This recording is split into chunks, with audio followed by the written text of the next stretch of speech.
Awakened Hearts, Stories of Embracing Light, Love, and Limitless Possibilities is a powerful collection of real-life stories from 32 conscious leaders and spiritual seekers. From overcoming trauma to rediscovering purpose, these journeys will stir your soul and spark your own healing. Greta Chamberlain, host of Shifting Impressions, is one of the inspiring voices in this must-read. Welcome to my show, When Everyone Wins, where a key goal I have for you is shifting from power over and under to power within and between. I'm your host, Judy Ryan. In each episode, I'll share my knowledge from decades in workplace culture transformation and leadership development as the founder and CEO of LifeWorks Systems. I'll help you build trust and emotional and social intelligence. My show, When Everyone Wins, is about creating a life you love and helping others do the same. Hope you're growing even stronger in your conviction to create a win-win world with us. Today's topic is on how to create winning outcomes with trauma-informed frameworks. And I know that word trauma can sound so dramatic, but I want to just kind of open with this, that in the book, The Body Keeps the Score, the author, which is Bessel Van Der Kolk, he lays out a ton of evidence for widespread and often unrecognized instances of trauma in the lives of the vast majority of everyday people. In his research, he described big T trauma, which is the stuff that we all recognize, like somebody that's got PTSD from the war or has been sexually abused or had other physical abuse or addictions and all kinds of extreme things. But he also described what he called developmental trauma, a type of psychological injury that's also incurred simply from conventional ways that many people raise and educate children. And then those things follow into the toxic ways that leaders often manage people in their workplace. So a trauma-informed approach is a strength-based framework that recognizes trauma is widespread and that it has widespread impacts, including in our workplaces, in our social world, in our government, in our spiritual and other organizations and institutions, so that sensitivity to this knowledge will begin informing policies and procedures and practices that foster safety, all kinds of safety. It fosters trust, empowerment, and collaboration. Instead of focusing on what's wrong with you, a trauma-informed approach considers what's happened to you, making it a priority to understand underlying conditions in the lives of people. And in doing that, leaders then can consciously adopt conditions and conversations that avoid re-traumatization, creating win-win environments that will foster healing, recovery, and then in result of that, high morale and engagement. So what I want to do is I want to introduce to you somebody that is an expert in this, that she is somebody that understands that healthy, psychologically safe, and emotionally and socially intelligent systems are important for people to be able to expand into their greatest state of being. And she is one that can answer some incredible questions about how this all works so that you can kind of make it down to earth and understand how relevant it is today, especially. So let me introduce you to my guest, Dawn Emmerich. She is quite a powerhouse. She has such a strong background. She has more than 30 years of experience in executive leadership, organizational transformation, and public policy. Dawn's a TEDx speaker. She's a LinkedIn learning instructor, and she's led enterprise-wide restructuring efforts in multiple states in the United States. She's also been the CEO of the Health Planning Council of Northeast Florida, a Health and Human Services Executive Director in Oregon, and a Chief Strategy Officer of the Jacksonville Civic Council. Right now, she's serving as the Managing Director of People, Operations, and Strategy for City Year Jacksonville, where she integrates design thinking, employee engagement, and trauma-informed frameworks. Dawn holds a bachelor's in health education, a master's in public administration, and is a doctor of education leadership. Wow. Dawn was accepted into Johns Hopkins Population Health Management graduate program, and she holds certifications in change management and mental health first aid. Dawn, I am so proud to introduce you to our audience. Welcome. Oh, Judy, thank you so very much. That was very kind and always uncomfortable when I hear that bio, but thank you so very much. You're welcome. You shouldn't be embarrassed. You should be proud as heck. So, Yeah. so Dawn, I've known you for a little while now, and I see how committed you are. And and I know that you talk a lot about how leadership is a nervous system experience. I love that phrase. It's not just a behavioral skill when you have a certain kind of leadership. So, how does shifting power over to power within begin with regulating our own nervous systems? Boy, you hit the nail on the head. It really is about how we show up, right? And so I think one of the missions that I've been doing over the last several years is really getting leaders to understand and to recognize that their past dysregulation and maybe not even being aware of the dysregulation that they have experiencing, how that is really impacting and shaping the way that we lead. And so when we're thinking about that power within and power over is that authoritative or that dysregulated style of leadership that, again, some of us don't even recognize that we've been doing that.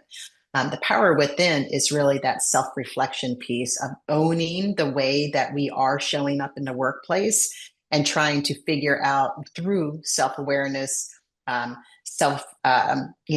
looking in that mirror and understanding, are we the reason why workplaces could be toxic? Are we our leadership style and the way that we see power and control and coercion? Sometimes that style of leadership, Judy, is rewarded because that style of leadership often is high productivity, which is often what most workplaces reward, right? So this is such a beautiful topic of us looking at leaders taking a look in the mirror and saying, okay, it's not necessarily what's wrong with our teams. Maybe we need to take a look in the mirror and do some self-reflection. Maybe we're facilitating some of that. So, yeah. Well, what's interesting about it is I do think it's hard for leaders to look at themselves as being part of the problem. I find it easier for them to look at it when they consider it through the lens of what system has caused me to be this kind of leader. Like you talked a little bit about the transformational model or the leadership style and questioning that, because otherwise they can kind of take it personally that they have somehow failed. And it's really the conditioning we've all been kind of raised up in. So, yeah, I do think it's hard for people to look at themselves in the mirror. I know it's been hard for me. When I It's first learned about all of this, I remember thinking, oh my gosh, I thought I was supposed to spank my kids, and I realized there was a better way. And if you don't know a better way, you think that the way you were conditioned is the right way.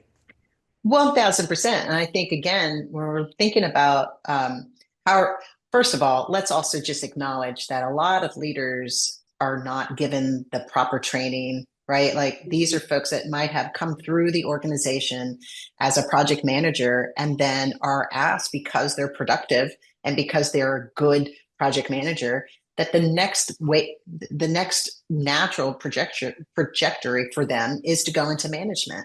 But we hear other CEOs, we hear leaders themselves say that they never really got proper training. And so then you start to model, and you're just looking at others and how they have led and what successful leadership is.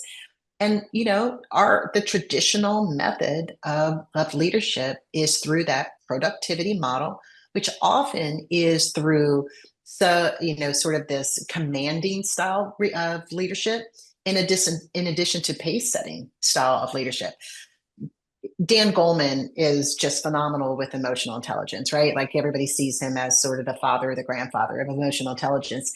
And he has 6 styles of emotional leadership that he talks about: commanding, visionary, democratic, affiliative, pace setting, and coercion. So those are sort of the or coaching, and those are sort of the 6 pillars. For me personally, I was a pace setter, and I was a pace setter leader. That was my default. And what I learned was that I could be a pace setter and be promoted because I was efficient, I was fast, and I produced, which is really what your boards want. And that's what your stakeholders want. And the only thing that stopped me from being a commanding leader is that I really did have some layers of compassion. But even those layers of compassion, I was fooled by that, Judy, because I thought that I was a good leader. I thought, hey, I'm getting my KPIs met. I'm doing well for the stakeholders and for the board. But what I didn't understand is that my pace was really causing some roadkill or some damage. I didn't realize that. And so I think our typical culture of our workforce is that the more that you work hard, the more that you produce, the more you get rewarded. And that was a big lesson for me to say, oh, maybe I'm not so compassionate after all. Just because I ask people to come in on Sundays because we have deadlines and I say, hey, bring your kids and we'll have a little party, we'll have pizza. No, that is not the appropriate, that's not being compassionate. Maybe that's being a little manipulative. So anyway, we have to really think about those different styles of emotional leadership and be situational and not be defaulted in commanding or pace setting. You know what's so interesting about what you've said is there's a book out there called The Power Code, and how most women don't rise through the ranks because they don't like the way power is used over people. Even for what we can kind of justify, like, well, I'm just pace setting and I'm just trying to make sure that I'm responsible. I think even when you are compassionate, I'm sure you are compassionate, you wouldn't do this Yeah. work if you weren't. But most people, I think, want to be compassionate in the workplace, but they feel that fear of failing. And most people that are employees don't realize the leaders can be afraid to not do those controlling ways. They may know that something about it doesn't feel right. It feels manipulative. It feels like there's got to be a better way. But when they don't know how to do it, then they are kind of they're kind of marginalized in a weird way as leaders. Because, like you said, they don't have the training to even consider alternatives. So, what do you see regarding things like empathy and unconscious bias and the things that happen in the sort of power dynamics of our communities at large, and how we lead and interpret the behaviors of other people as a result of that kind of conditioning? It's a great prompt. I think that one of the things that's really important in the work that I do and the training of leaders that I'm trying to do is to see an ecosystem. Leadership is not just in the workplace. It really is influenced by our home and by our community. It's a trifecta. And I think that it's well timed now for the workplace to start seeing that connection, and that there's not a blank check when it comes to seeing people as human. Like there's always this thing, still is, that when you walk in through the door of that building of your workplace, that you're supposed to leave all of that emotion in the house or in your community. And that is not the way it is anymore. The workplaces really need to recognize that they are a part of the trifecta. And in fact, I would say that they're probably even more important than some of the other two pillars, given how much we do spend working. And so 80,000 hours of our time and our lifetime are spent working. The second thing next to that is sleeping. So Yes. there's absolutely a responsibility for the workplace to own that and to really be a part of that ecosystem. You know what's so interesting is absolutely within the workplace, because even when the workplace is handled in a certain way and it spills over into the home and vice versa, Versa. then we have the same deficits and challenges and problems that we don't even realize are connected to that power over sort of dynamic. And also, you can kind of see it in our culture at large right now. There's these two camps of win-win and win-lose, power over and under, and power between and, within. And it for me, it's always kind of about, how do you bring your whole self? How do you make it that you want to do the things you do because you care about people, not because you have to be obedient or compliant. So you, like my work, focus on shifting people out of that obedience, compliance, conforming mindset Mhm, to a mhm. collaborative one. And I know for me, I think that's absolutely essential with the complexity and speed of change and the new technologies and all that. But what does it look like when an organization really moves to that collaborative and co-regulation and trust building kind of environment? Well, the biggest thing that you see is just massive innovation and every employee understanding that they can take risks without feeling this fear of discipline. And so, yeah, collaboration is, just a great place for um, thinking about safety, thinking about trust. Trust is a massive piece. And so if you have compliance over compliance, over compliance, over control, that's not a trusting environment. And so you're going to have folks that are not going to feel like they can be innovative or that they can make a mistake, right? And so having that collaborative space there is shared responsibility. It truly is about collaboration, that my strengths and your weaknesses could really combine for a true result. One of the things that you said, Judy, and I think it's a really interesting topic that we do talk about sometimes, is bringing your whole self to work. I think it's really important that people understand, and bosses and CEOs understand, that when we say that, we don't mean that you get to bring every bit of your emotion, and like, you're not bringing everything to the workplace. Like, we do need to still have some social norm codes and some civility. I think what we're trying to say is that all of us are bringing in a certain level of emotion and what I call social location. So these are just some things that, my social location is poverty. And so I'm always kind of coming into any environment with a lens of scarcity. That's just the way that my brain is wired, and how I have had to navigate the world coming from poverty. That doesn't mean that I come in with some of the negatives of poverty. It's just about, if you were my supervisor, that if I was maybe showing some signs of resistance, it's not necessarily because I am resistant or that I am a difficult employee. I just might be seeing the world in a very different lens than maybe you have. So that's what trauma informed leadership is. It's really about being aware of what we are bringing into the workplace and how we're seeing the world around us. It's clearly not. And I think it's really important that I'm not saying that you bring in, you know, everything. You still have a business to run. That's really important. Like, we're just still trying to shape the way that we lead with a do no harm lens, but you still have KPIs and you still have things that you are responsible for. So I just want to be real clear about that, because I do get questions about that often. Well, you're not holding any accountability. That's not true. Right.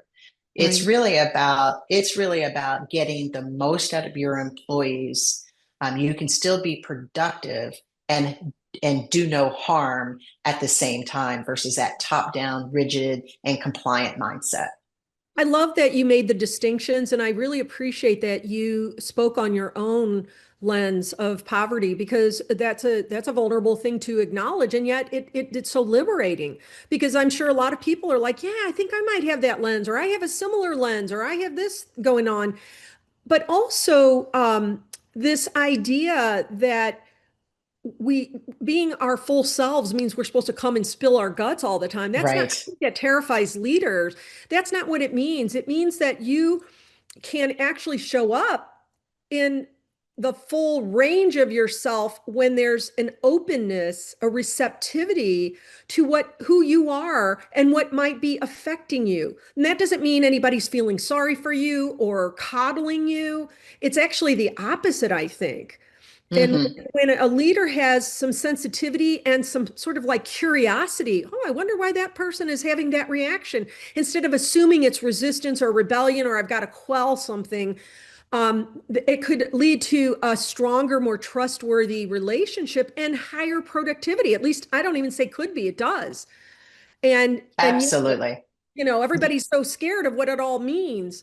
So I love that. I love that you gave that context of the what did you call it? You called the The oh, social location. social location. Yeah, Yeah. And that's it's all of our right. lived experiences. I mean, we all are written on. We all have navigated the world in a very different way because of our lived experiences.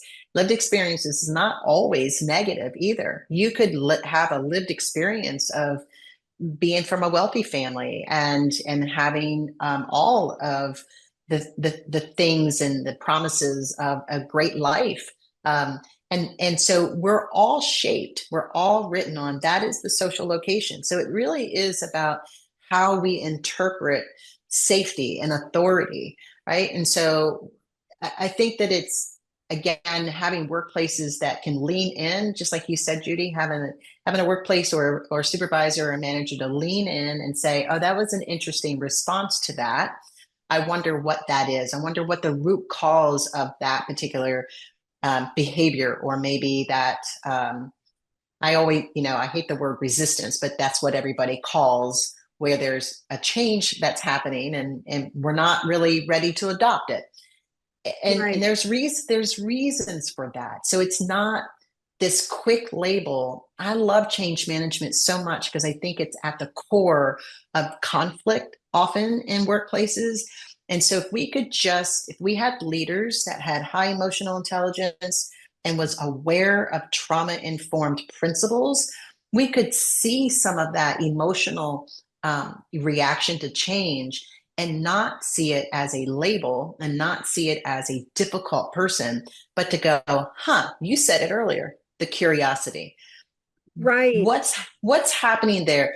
You know, have a conversation, meet people where they are, and then help people get through those stages of changes to where we get to adoption and not resistance. Yes. And it's so interesting because I think a lot of people listening to this might think, oh, well, geez, I have to go get a psychology degree. You don't. You just have to No. understand some basics, like you said, the way people are experiencing their life and how they interpret it. It isn't even necessarily positive or negative. It just can be unconscious, even in the person in that social location. We call it in our work, Adler called it individual psychology or private logic. And what happens is if we think we have to give it undue attention, then we do feel like we're coddling people. But when we just give it, receptivity and simple curiosity, everybody grows, everybody learns. And you end up with people that have greater self-responsibility, I think. No, So I love that. yeah. Yeah, I oftentimes, including myself, like being in a leadership role, being an executive director of a nonprofit, I mean, you don't even have time to eat lunch sometimes or even go to the bathroom. Like, we get that. I think that that's the piece where we're really trying to get emerging leaders or experienced leaders to go, we need to take the time. We have to take the time. It's hard. Sometimes we don't even have time to do one-on-ones with our staff. But this is the piece that we're really asking for, a transformational shift in the way that we lead, that it's not transactional, but it's relational. And what do we need to do as workplaces to create systems that prioritizes people versus the product or the outcome?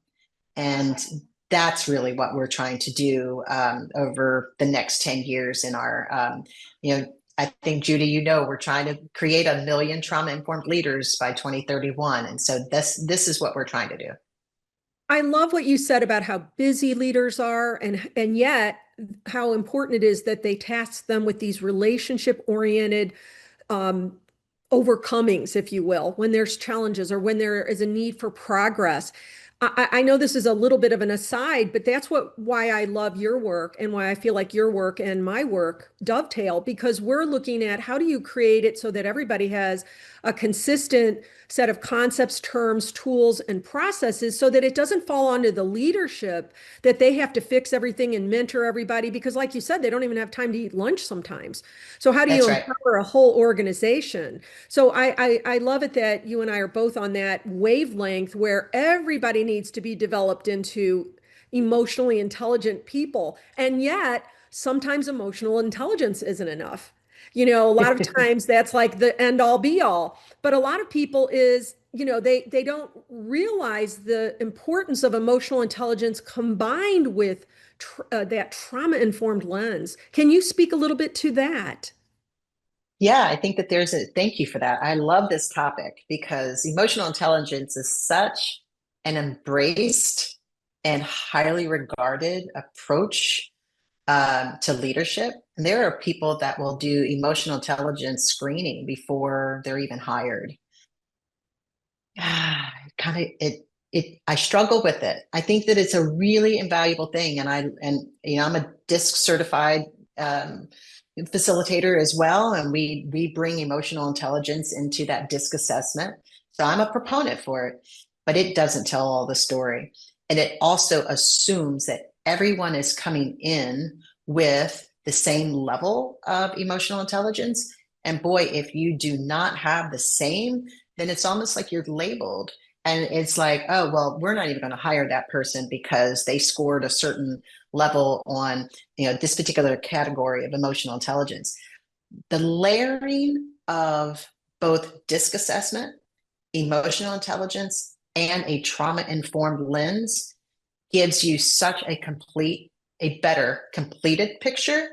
And it really carefully cautions you from putting labels on people. Mhm. So I think that that's really important. Even at the DISC assessment, there's some blind spots with I love DISC, by the way, but the DISC is a conversation starter. It should never be used as a hiring assessment or any type of label. It's an opportunity to dive into that curiosity that you mentioned and have conversations about how people are navigating through some of those personality traits and not get caught up in just because you're an ID means that you are a better leader or you have better skills than someone who is an S. Same thing with emotional intelligence. And that's why that trauma informed lens layer is just perfection. If we could just take the time to lean into that a little bit more. I love it. I love all of those models: DISC, Myers-Briggs, Enneagram, Colby. There's so many. But what I also think it does, and at its best, is allows us to look at where we are unaware of how we've got blinders on, That's and right. about ourselves and about one another, and so that we can all be a little more expansive. Also, emotional intelligence, I totally agree with you that we promote it as being super important, not only the self-awareness and the social awareness, but the management of oneself and the management of those relationships is an art and a skill that needs to be taught. Absolutely.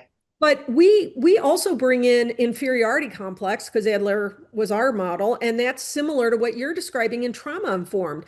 People have these beliefs about themselves, and it's very similar to Brene Brown's work. For those of you in the Mm-hmm. audience that maybe don't know who Adler is or what we're talking about when we're talking about the trauma informed lens, it's very similar to Brene Brown's work on shame and vulnerability, and all Mm-hmm. of those are the places where trauma resides within people, and it causes them, you know, addictions and overweight and all kinds of stress, and it also causes external problems with one another. So Yeah, I love it that you really take people beyond just the emotional intelligence, because that's like saying everybody has to be the same when we're coming in that's with, right. yeah. Yeah, So so one of it, I would take a couple of steps back and just to make sure that we all understand when we talk about trauma informed leadership, what we're really talking about here and what are good. the characteristics of it. Trauma informed principles have been around for a long time. They've been around for about 25, 30 years. And it was always sort of used in a clinical setting. So, this idea that if you have families that are accessing clinical services, whether it's behavioral health or social services or any of that work, that there's a presumption that families who are accessing your services have experienced some type of traumatic event in their life. And so it was on where clinics or behavioral health services or public health services or healthcare would put things in place in the clinics to where that family who is accessing services that they need were not being re-traumatized. And so that was called trauma-informed care, and that's been around forever. Those 6 characteristics of trauma-informed care includes safety, trust, peer support, collaboration, voice and choice, and culture, history, and gender. What you started to see about 10 years ago, maybe not even that long ago, where those principles were saying, well, hold on, if that is important for families accessing our services, how about our own employees who may have also experienced some type of traumatic event in their life? How can we take those same 6 characteristics and actually embed them into our workplace culture? This is not about asking our staff or even ourselves as leaders whether you've experienced trauma in your life. It's the presumption that everyone has. Yes. And so if you can make these 6 pillars of trauma-informed principles as just a part of your culture and the way that we interact and engage our staff, boy, what a difference that can make. And I got to tell you, Judy, there's a lot of research out there now that's called post-traumatic growth. And that post-traumatic growth in the workplace is being measured, it's being researched, and there is a lot of information that's showing that a workplace can have a pivotal role with someone who has experienced trauma. Yeah, and I would go so far as to say the vast, vast majority of people have been through the developmental trauma at the minimum. And what's I think so interesting about what you just said is those 6 characteristics of trauma-informed care kind of takes everything out of the taboo box. Because when you think of somebody getting therapy, that's always had sort of a taboo to it. In reality, we all probably need therapy. We all need to have healing before we can even lead our own lives, even if we're just a frontline person, not even somebody with a title of leader.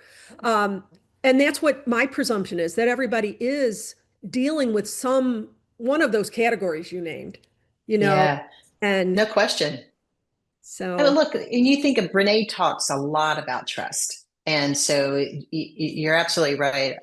Trust is a pillar to anything, whether it's your intimate relationships, whether it's your workplace relationships, whether it's community, when you're talking about any of that. Trust is a massive pillar to a relational environment.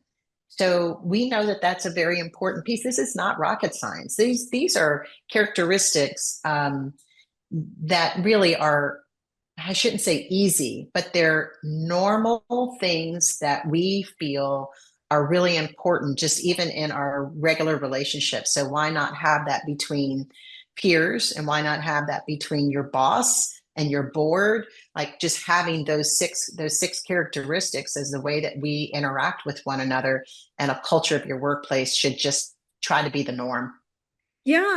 yeah, what's so interesting about what you said, because trust is the foundation of the model we used. But the biggest problem is people trusting themselves. And they can't really trust themselves if they've been dominated in various parts of their life, which is the trauma. It's it's Yeah. it's so it's so prevalent that it's like we're fish in the water, not realizing we're wet. And so what I think is interesting is in our work, we try to mix the levels on purpose. So like when a project of ours is going on, the CEOs, the mid-level managers, the directors, the supervisors, and the frontline staff are all in, it's insistent that they mix. And they don't Mm, like it because mm, the leaders have trauma social locations of yeah. I've got to look better than, stronger than, invulnerable, and somehow separate. But the employees feel the same way. Oh my God, I have to be afraid of the authority figure. And so you have to find a way experientially for people to break down those barriers that we don't realize. So where I see what you're talking about is that as soon as we ask them to mix, they're like, oh, no, no, no, we don't want to do that. Up Yeah. either direction. Oh, we have to be safe. We don't want to have any leaders in the room. We can't be free to talk. Oh, we have to be safe as leaders because we can't have our employees knowing anything vulnerable. But it's crazy when you think about it. Yeah. There are, and I think that you will see some organizations and then even some local governments are addressing that by actually making their budget process more transparent. So they are taking the step to say, hey, we've got to create a budget for the next, fiscal year. We're, in a government situation because I worked in local government for a total of about 10 years.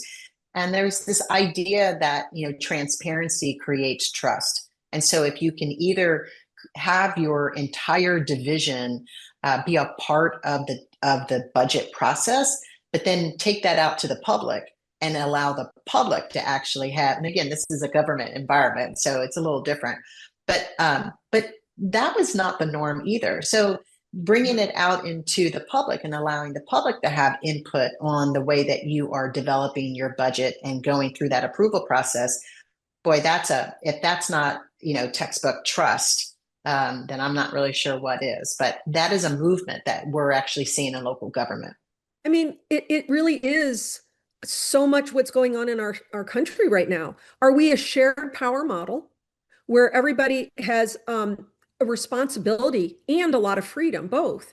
Or are we more committed to an authoritarian kind of a way of functioning where it's coercive or dominating or somehow compliance and conformity? And so it's really a choice. I think right now what's so important is you are all about post-traumatic growth. And Yeah. and what's so interesting about that is we are at such a crisis point in this country, much less in companies, that we have to look at post-traumatic growth or we're going to collapse because we can't keep up with the speed of change and the things that are down the pike. Can you talk a little bit more Yeah. about how it's not about going backwards in any way, but it's about really going forward? I love talking about post-traumatic growth. I would say over the last 5 years since the pandemic hit, back in 2020, and certainly the current state of some of our environment right now, that there's a lot of pain, there's a lot of fear, there's a lot of that. But at the same time, just like you said, Judy, there are other people, there are some folks, that are starting to move into that healing process. And this is where people are like, yeah, this is not something that the workplace should really be involved in. Yes, it should. Yes, it should. It should be a part of that trifecta that I just mentioned: community, home, and the workplace. So there's this great growing research now on post-traumatic growth, especially in the workplace. So let me kind of take people through sort of a cycle. So you have sort of this disruption, right? Like what we would call a traumatic event. So you have this disruption. That is going to be a very personal experience where an individual who is experiencing that disruption will go through a massive level of dysregulation, right? So lots of PTSD might be forming, dysregulated emotions, really having a difficult time getting back into work or reattaching to relationships. And that's that dysregulation. What will happen is that dysregulation, people will turn to their social support, to that individual social support in the community, in the home, whether that's family and friends, personal relationships, a therapist, but that'll be outside of the workplace. So disruption, dysregulation, social support, that's where people will turn. Then the next stage is what we would call the growth cycle. And the growth cycle is when you start to become a little bit more emotionally regulated. and you start making sense of that traumatic event. This is really where the workplace comes in. And so that healing comes into two different levels. The first level is occupational support, and then the second piece is attentive companionship. These are really important things here, Judy. In that growth cycle in the workplace, and I'm specifically talking about the working relationships, the occupational support that someone's going to look to in the workplace, that's your HR department. That's going to be your EAP, employee assistance programs, or some of those benefits that you may have in the workplace. The attentive companionship is your social support in the workplace. Gallup talks a little bit about, do you have a best friend in the workplace? And we know that that number is usually very low every time they do their wellness index and that engagement index in the workplace. The attentive companionship is that friendship.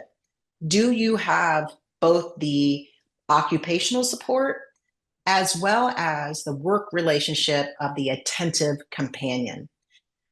These are what we call enablers. And what we know and what the research is really showing is that when those things are in place, where you have the social support outside of work and both the occupational and the attentiveness companion, it is that post-traumatic growth that puts that person in the workplace into really positive outcomes, where there's positive work identity, career productivity, and a pro-social leadership and engagement and rooting in that workplace. It's so incredibly important to an individual person's healing that work take a responsibility in getting people to that post-traumatic growth. Yeah, it's so interesting. It's so in my head, I'm hearing myself say it's never too late to have a happy childhood, because it's undoing all the places where trauma was visited on people, and it's showing up in the workplace. So you've got to address it wherever it is. Yeah. And what is interesting is when you talk about disruption and dysregulation, I just want people to hear this even in a more down to earth kind of word, which to me is like panic attacks. People go to work and they're freaking out at work because they're so stressed before they even get there. And they don't know what to do about that stress because they don't know why it's there or what kind of support they could get for it, all of those things. And then when you talked about occupational support belonging in the EAPs and the HRs, if it could be distributed amongst the people to not only be attentive companions socially, but also occupational support in many ways. Because now we have a common agreement that, for example, we're not going to gossip. And so how do we help each other go to somebody instead of gossiping about somebody, And all of that is an integrated kind of approach. I think the problem that I always hear from people is, I don't have any trauma. I mean, you hear it when people are in terrible families. Well, I was beaten. Turned out okay. It's like there's a level of shame and denial sometimes about that. So I don't know if you want to speak to that or, would rather Yeah. not. No. Let's talk about it. And I think you bring up a really good example of individuality when it comes to this, right? You could have let's just take a natural disaster. You could have two communities or two people that have experienced a hurricane, and one person is really struggling from the emotional toll and the devastation that hurricane has had. And the neighbor next door, same experience, same hurricane, same loss. And that person is going to experience grief very differently. And so we talk about trauma in that lens, and to say that everyone sort of navigates and has a worldview of how they experience trauma in a very, very different way. Death is the same way. You have people who grieve very differently. It's the same thing. Trauma is navigated in a variety of reasons, in a variety of ways, in a variety of adaptations. And so this is where, again, we have to be compassionate and open that social location lens a little bit, and to say, Just because you may not have grieved as much as someone else, it doesn't mean that they're weaker or that they, get your big girl, big boy pants on and get over it kind of a mentality. Everyone goes through that process very differently. So that's usually my response to people. We have it in public health where people who want to stop smoking, some people can do it cold turkey and some people can't. Right. It doesn't make them less or weaker. Behavior change is very difficult and grief is very personal. Yeah, and the more we can understand ourselves and one another, doesn't mean we have to be psychotherapists, but just enough Right. information to really recognize various patterns that are going on, who is coping well, who is not. Even a lot of times when we, in our mentoring, somebody will say, are you at a 10 with everybody? Meaning, do you have anything with anybody that's unresolved? And until they even ask the question, they're like, as a matter of fact, I have two people I'm not a 10 with. We're not very self-aware, much less aware of what's going on with others. So Yeah. I love it. I also love that you talk about how important it is to also focus on the positive. I mean, we do that in our work under what's called appreciative inquiry. What Mm. are you doing well? Where have you succeeded? You have a model called hope, which I love that name because we used to call appreciative inquiry AI. Well, you can't use that anymore. So Yeah. can Yeah. you tell our audience, since we're getting kind of close to the end, a little bit about this framework, which doesn't sound as gravitas as trauma, although trauma informed is Yeah. very liberating. What is it about the hope model? Well, let me just also say I did not come up with this. This is a movement. This is another movement that's occurring, and it is an amazing model that stands for healthy outcomes from positive experiences. So when we think about trauma, remember I mentioned to you about how those 6 characteristics of trauma-informed principles have been around for a long time. Well, they've been around for a long time because of a study that was done between Kaiser as well and CDC. And this is where they studied adverse childhood experiences. Most people know that as ACEs. And Mhm. ACEs had 10 questions where it was asking adults, did you ever experience these 10 things in your childhood? And they labeled those as adverse childhood experiences. And it was a scale of 1 to 10. And what they found is that those folks who scored between 7 and 10 ended up as a child, ended up as an adult to have adverse health outcomes as a result of a lot of that trauma that they had as a child. That's a very deficit based model framework, very important. It got us where we are today in 2025, still very important. Now there's a movement to say, why don't we take a little bit more of an asset approach to childhood experiences and look at that from positive experiences? And so let's measure the assets that our children and adults have had, and let's try to intervene that way. And so it's really just kind of, and again, it's not replacing, it's really just about reframing and taking more of a positive approach to all of the good things and the good experiences that children have had and what we can put into our workplaces, into the community, and in our homes to really accentuate those positive experiences and try to minimize the negative experiences. What's so cool about that is I don't see them as, like you said, I don't see them as contradictory. I see them as complementary.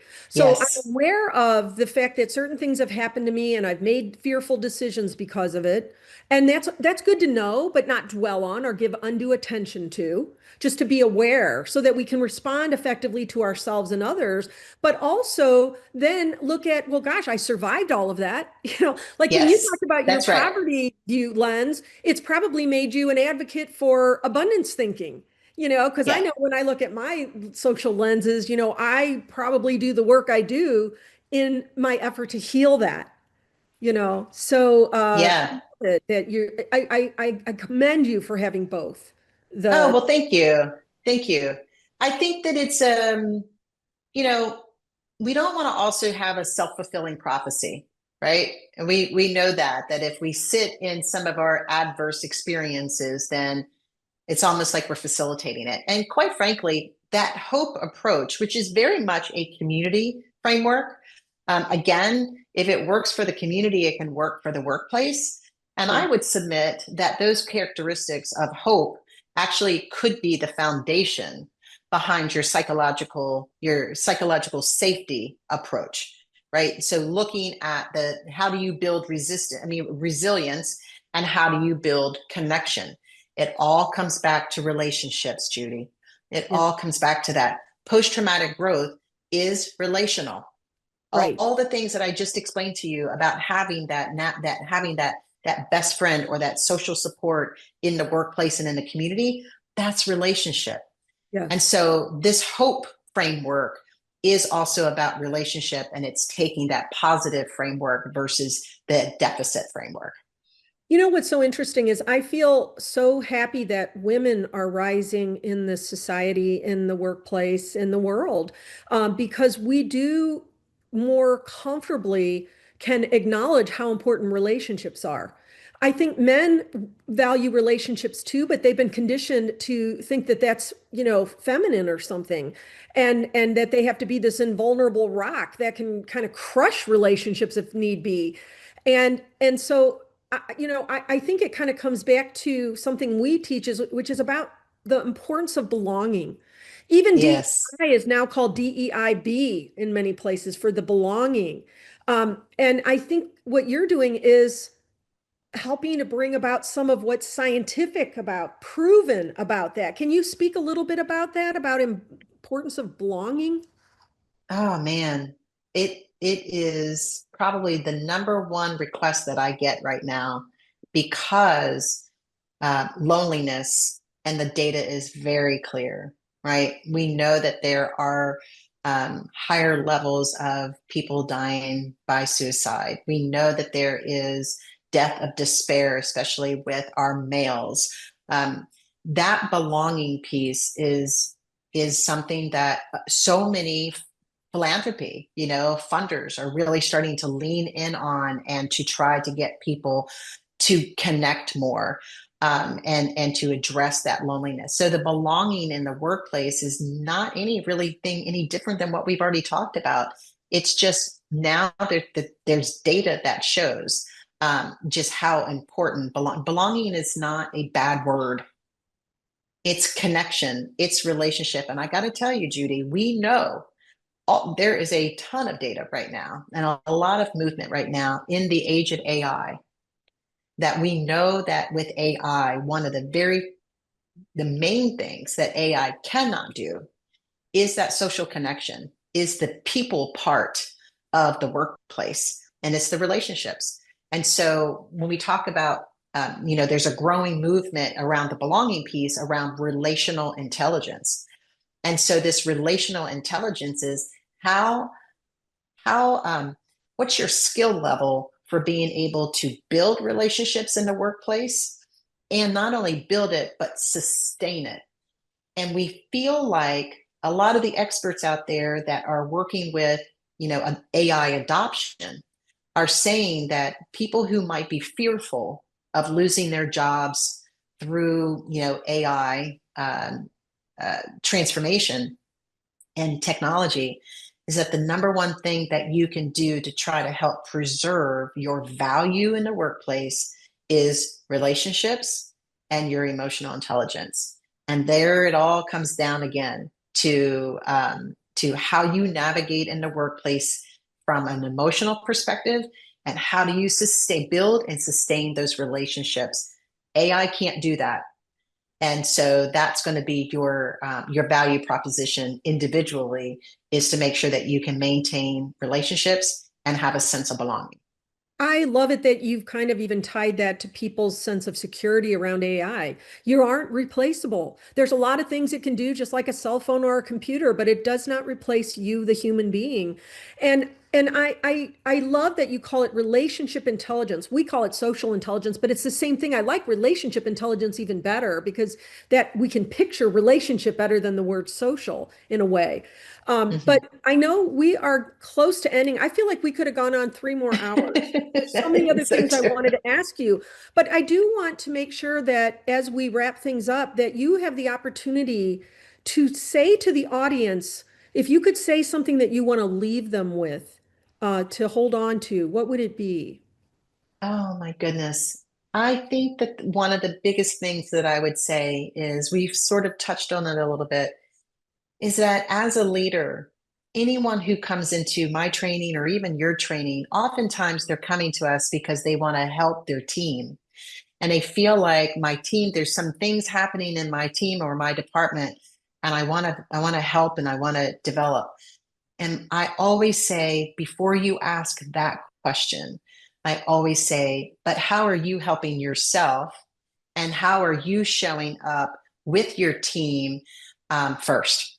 That's the very first thing. It's not about your team, it's about you. You may be the variable as to the reason why your team is having some difficulty. And so it's really important that we, as leaders, and if you are listening and you want to become a leader, or you've been tapped to be a leader, um, this idea of doing the work on yourself first is critically important before you look to fix your team. And so that self-awareness piece and healing is really, really important. Think about Dan Goleman's 6 emotional styles of leadership. Where do you sit there? Where do you see yourself? And then ask yourself, where does now your team see you? I can guarantee you they're different. And so that's a great conversation starter for any leader who wants to continue leadership or if they're an emerging leader. I just want to tell you, Dawn, I appreciate so much that you have actually painted the picture for leaders for how they can actually be the most exceptional human beings. Instead of feeling like Mm, it's some kind of admission of failure, it's really aligned with the message of this whole program today, which is how do we create winning outcomes? If those yeah. leaders, and the reality of it is we're all leaders. We are all leaders in our lives. We may be our only leader to our children or to our next door neighbor when they're doing something, or even in our company if we don't have the title leader, but we're just a natural leader sometimes. And so what you're really all about is creating those winning outcomes. And trauma informed is simply relationship intelligence and the ability to be both compassionate and curious. And I see that in you, Dawn. And I Yeah. hope that Thank you. the audience really looks up all the information in your bio that we have on the site and follows you because you have so much wisdom. And I really appreciate you being on my show. No, thank you, Judy. Thank you so much for inviting me. It's just been, I love talking about it and I love talking about it with you. So it's felt very natural and comfortable. Thank you so much. You're welcome.